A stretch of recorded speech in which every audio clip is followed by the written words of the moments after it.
Hi, I'm the Gadget Guru, Andy Parr, and you're watching videosbyandy.com. Coming up, it's time for part 2 of the Gadget Guru's ultimate review of this thing right here. DJI's new OSMO handheld stabilizer, and that starts right now, so stay tuned.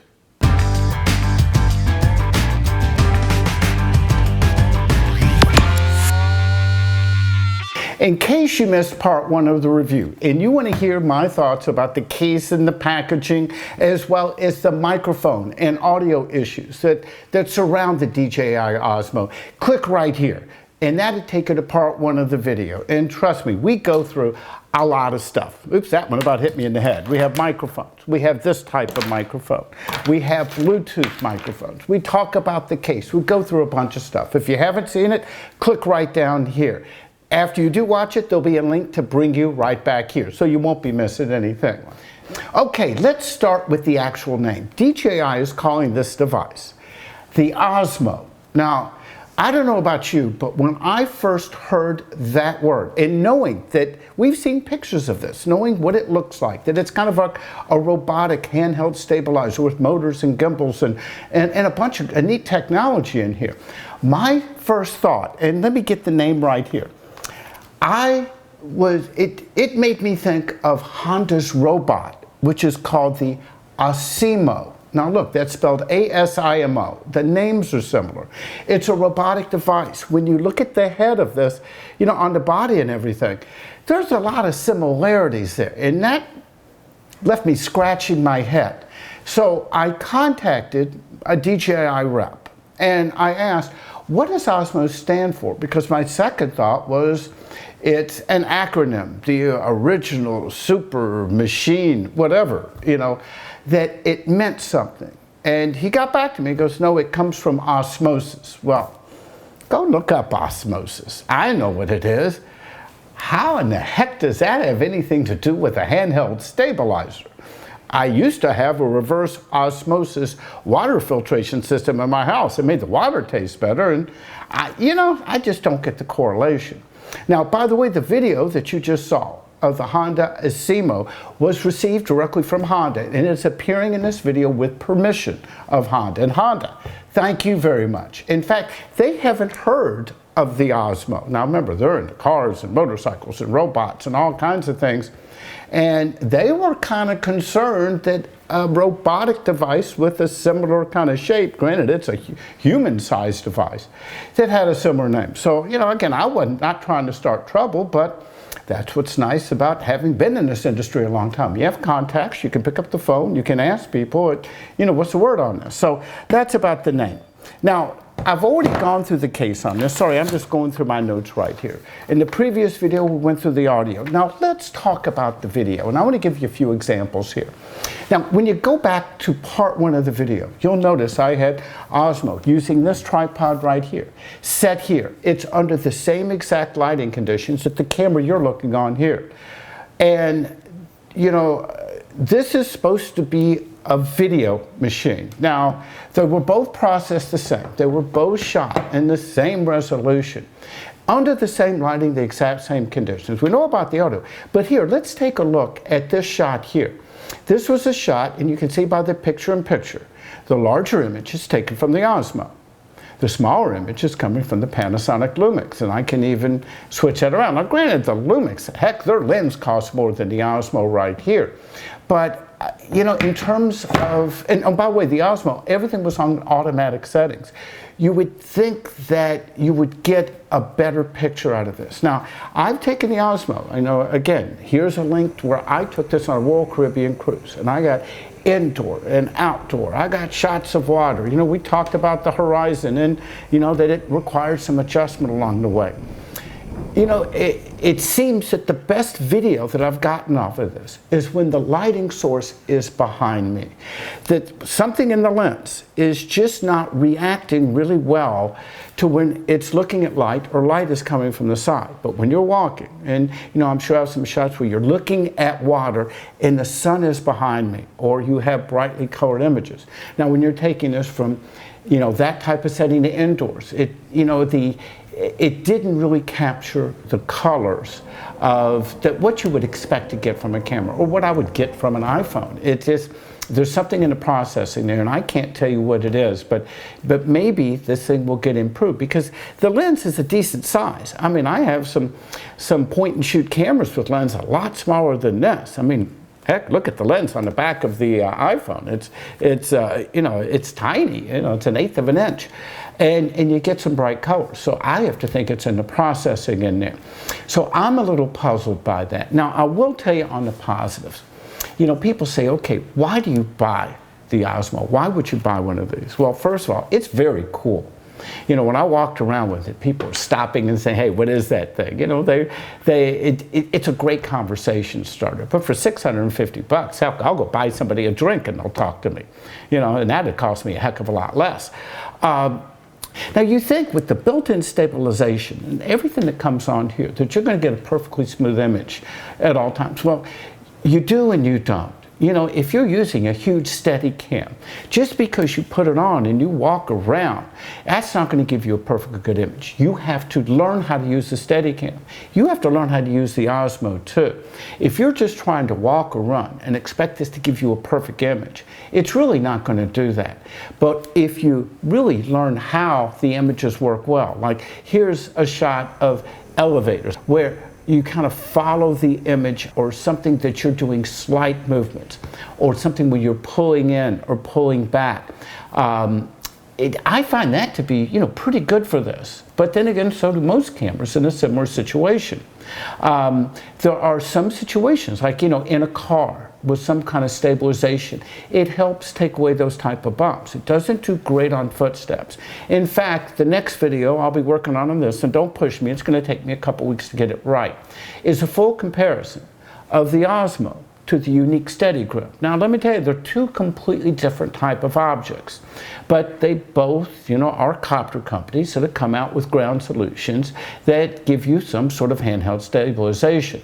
And I think you might be amazed at some of the color differences between the two cameras. So I guess when we're looking at the video on this, I guess I was expecting more, because I've seen the images that come out of the Inspire and the Phantoms, and some of them are pretty good. Now, well, I don't want to, you know, make this a bias or a personal, because it's really not. But when I compare two copters in a similar price range, which is the DJI Phantom 3 and the unique Q500 4K, you know, my eye, and you know, everybody sees things a little bit differently. I happen to prefer the footage that comes out of the 4K. Yes, it is a little bit softer, but for the way I use it and the way I like to, you know, blow up my videos and to expand them and zoom in on, I'm getting pretty good results with that. But now, let's get back to the Osmo here. Now, a lot of people have talked about batteries. Now, and let me tell you how this works here. The batteries go into this pistol grip here, and I should say battery because it only includes one. Now, this is a sign of something that I've never liked, and I'll try to get a close-up shot of this. On the bottom of the battery is a little piece of tape. It's like film, and you have to, you know, with a little bit of usage, you know, you have to tug on it and pull it out. Now, when you look down the bottom, there is a spring in the bottom. Now, on most camera batteries, what they do, when it goes in, there's typically a little slide slot here that locks the battery in place. And then when you want to release it, you release that, and it kind of spring loads out maybe a 1/4 inch, just enough to grab onto it. It doesn't do that in here. And I'm wondering, why would they put the spring in here? Because that has maybe to keep it from bouncing on the connectors. But that just, it seemed like it was almost there. The only latch they have here is just to hold the bottom down. Now, it includes one battery. And, you know, I can, again, I'm going to get a little critical here. When a company like this introduces a product like this, and DJI's done it with their copters too, and I don't want this to sound like I'm just piling on them. I hope that they can take this as some good corrective input, you know, instead of just, you know, solid criticism. But when you introduce a new product that takes a dedicated battery, and you're only going to include one, which is fine, at least have batteries available at the time of the product. You know, there's nothing more frustrating, whether it's, you know, the Osmo stabilizer, or it's a brand new copter, any manufacturer, and you buy it, you only get one battery, and then what do? You're flying or you're shooting or whatever, and you got to stop, you got to recharge, you got to wait for it. Now, you get about, and I'd say, you know, your mileage is going to vary. I get 45, 50 minutes or so of battery usage. Depends how many times you turn it on or off, how warm it gets. You know, the warmer it gets, I'm assuming, is going to burn up batteries more because the fan's going. And now, speaking of fans, does it get hot? I've had that question. It gets warm. Does it get hot? I've heard some people say, oh, it's hot, it burns my hand. No, I haven't had to wear gloves using this, but you do feel it. It is warm. Now, the SD card slot, and again, this is something I don't like the way Unique does it either, so I'm going to pick on them. Whenever you put an SD card slot into something like this, and I don't know if I can hold this still enough for you to see, the SD card slot is down here, and I know you probably can't see it. It's a micro SD. You know, I liked it on the Phantoms where they put the SD card slot somewhere, you know, in a different area. So that way you don't have to be messing with something that's moving and risk maybe pushing it too hard or whatever. It just seems you'll have less breakage the other way. But like Unique, they put the SD card in here. Now let's talk about the materials. This thing does feel good in your hand.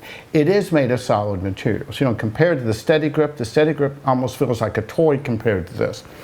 You know, all the metals and even the plastics that you're seeing on here seem to be of a very good quality. And I want to give DJI points for that. If I'm going to pick about them on some things, you know, let me pat them on the back to where it's good. Okay, now let's get to ergonomics, and I hope you find this useful. You know, this thing is pretty easy to hold in the hand. It is a pistol grip style. It's balanced pretty well. It has a little heft to it, but it's not heavy. However, you know, when you're shooting and you're holding it out, you know, over a period of time, you'll say, hey, I need to set it down. The question is, how do you set it down? If this is not on here, you can rest it here, but you know, any jarring at all, it's going to fall over. But as soon as you get this on, you know, you almost have to play with it to try to find a way to set it down, because you know, you don't want to damage the gimbal. I think the easiest solution would have been for this. Would have been some kind of fold-out legs or something right here in the pistol grip so you could set it down and it would rest, almost like a tripod bottom.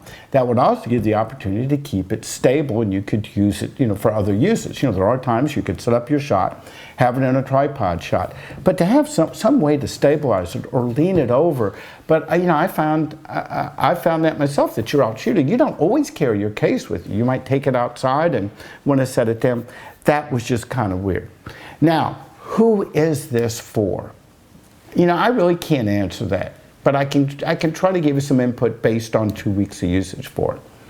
This is a nice tool to have in the toolbox. Is this going to be your only camera? Well, no. Is this going to be something to get some nice B-roll shots? And the answer is yes, depending on the right lighting situation. Again, in the lights behind you, you're going to get some pretty good shots. If you're shooting in there, while there's a lot of settings in this menu, you're going to be spending a lot of time adjusting the settings. You know, I'm one who thinks a camera with automatic mode should automatically adapt to the lighting and do it fairly quickly and accurately. But maybe I'm just being too critical here. You know, but originally, when this thing first came out, a lot of the original press who got it said it's the ultimate selfie stick. Well, you know, that's true. It could be. We know about the microphone issues. A selfie stick for video needs good audio. Without good audio, video is just You know, again, I heard somebody give me a study once, and they were talking about YouTube videos and the quality of videos, both video and audio, and it was a really interesting report. It said that more people will stay tuned longer to a video that has really good audio, that's clear and concise, that you can hear the voice or the music, whatever it is, than they will stay tuned to a video with poor video quality. So with that said, if you want this to be a selfie stick and you want your content to be compelling, there's got to be good, convenient ways to come up with audio that matches the quality of the video. Again, as a selfie stick, this thing is really innovative. For the video bloggers out there, this is going to be a really interesting device for them. But for the time being, they're going to have to come up with, the right type of microphone to connect in here to add on. Again, you've heard of my editorial before. When you start bolting on all this type of stuff, you're transforming the unit. You're really not using it here. Now, in terms of accessories, I know that they have a tripod coming out that is, I guess 2.5 times the price of what this little Polaroid one is that works on here. The accessories that I want to see, that I'd like to play with at some point, I saw they have a suction cup adapter. Now, would I want to put this on the hood of my car or something? I don't know, but I think that gives you one heck of a shot. And it depends with the multiple suction cups. If it sticks really well, I think you could see some really innovative video that is being generated by the Osmo in the future. In terms of other accessories, again, as I said in the other video, I like products that you can use pretty much out of the box. And as stated, until there is a fix for this, there's just too many things that you have to add on to get good audio. And I've already said the importance of audio. Now, the bottom line is, should you buy this thing? Well, I can tell you my opinion. I'm not going to tell you how to spend your money. Yes, it is cool. Would I buy one? If I would have been one of the original guys to buy this, and dealers don't get upset with me, I'd probably be pretty disappointed with my purchase, and I'd probably want to get it returned. And the reason is, it's not working that well. I'm not finding that things are consistent. Now, granted, a lot of this can be fixed with more firmware. And I already had two firmware updates since I've had this, and software updates. But the thing is, I'm a pro-consumer guy. And manufacturers, listen for a minute, because if you want us to buy something, then make sure that it is working well out of the box. I know this thing was long delayed, and I don't know the reason why it was delayed. But I was anxious to test it, because with all those delays, I was thinking that DJI really took the time to get this thing right. So on the answer to the question of should you buy it or will I buy it, I am really looking forward to seeing version 2 of this, because if DJI is listening, whether it's to me or their customers that have posted on Facebook and the forums or wherever, then they know that this product has a lot of potential, but there still is a lot of room for improvement. Now, in closing, I'd just like to hit one more topic, and to do that, I'm going to put on my editorial hat. Okay. For those who have followed my work over the last 20 years or so, they know that I am old school. I believe that when you review a product and you're delivering a product review, that you need to do your homework. Before you tell somebody how to spend their money and you say this is the greatest thing since sliced bread, do your homework. Now, let me tell you how things have changed over the years. It used to be, when a manufacturer was coming out with a new product, they would have a select group of reviewers who had credibility, who would take the time and get to know the product. And then the reviews would usually come out around the same time that the product was being shipped. Now, it was a type of recipe. If a manufacturer wasn't getting the review samples out to the reviewers in advance, there was usually a reason why. Maybe they didn't want the reviews to appear. But when they did, it really was a great companion, and it was a great thing for a potential buyer to have, to see what this product is, and is this worth their hard-earned money? Now, let me tell you how this has changed over the years, and a lot of it has to do with YouTube and Facebook and the internet.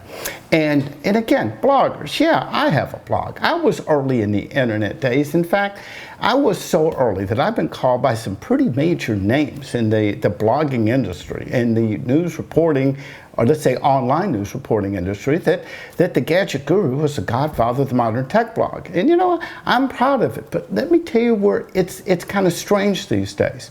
Now, and I'm going to use DJI and Apple as a comparison for a moment. When DJI, whether it's a press conference for this, and they invite in, 50, 100 people or whatever, whether it's to see a product like the Osmo or the latest copter. What they do, and go on, I tell you what, let's go in and use the Osmo just as a direct comparison, because this is what I saw that's happening. That they have, an event, they give speeches, it's kind of like Apple, they get up and give presentations, look behind me, look at the chart, we are doing great, blah, blah, blah, and that's just wonderful. It's a good way to give background information, and I know I'm being sarcastic about it, but wait till you hear my point on this. Then what they do, they go into a room and they give these, they give a demo of these, and they let people play with it for an hour or two, more or less. And then these people come back and they do these reviews that make it sound like they really have gone through the product, where basically they took a model that was hand checked by the manufacturer to make sure everything was working perfectly, and they put it in their hands. And this was after listening to all the information that I don't know how, if I would believe those types of reviews these days. Now, comparing it to Apple, when Apple does the same thing, and back in the days of Steve Jobs, when he really created the person walking the stage type of presentation, and then afterwards, he'd get all the applause, and he really would be introducing some noteworthy items. Then the press, in that case, hundreds if not thousands of them, would go into a large room where they would have some hands-on samples. Sometimes samples are under glass, and sometimes you can actually play with them. Well, these bloggers, hey, I'll call them reporters, bloggers, I'm not saying that derogatory. They would, pull out their cameras and their phones, and they'd get these stories up immediately. And it's like these days, and this is what my complaint is, it's not about getting things right. It's about getting things first.